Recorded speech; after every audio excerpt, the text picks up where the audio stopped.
My name is Dela and I grew up in the church.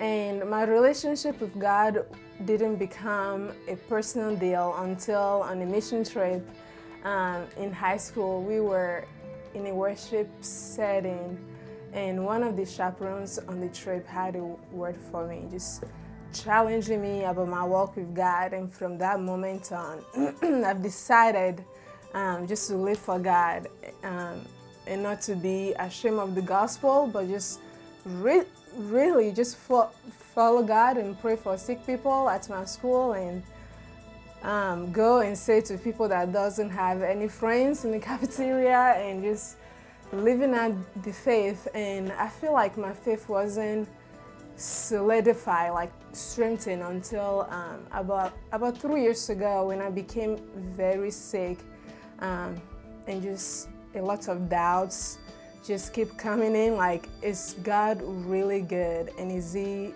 loving and faithful?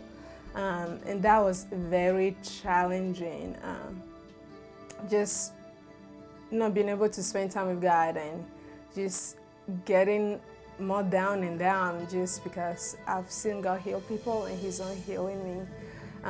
But during that season, one of the things that God reminded me of that just helped me get out of that time was just, I was a refugee in Ghana about 10 years, and God just took me back to those times, like, Dela, like, there was war in your country, and I've saved you. You've gotten to a safety place, and you did not die. I have a purpose and a plan for your life.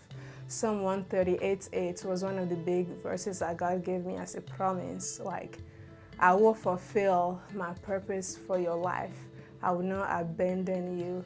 And I've just seen His faithfulness, like, throughout my life. And that's been challenged almost like every day. Graduating from SCU and working at Einstein is like, oh my word, I'm supposed to find a great job and be making some money and all of those. But at the end of the day, I just have to find my identity and security completely in God, knowing that He's going to work everything out for my good.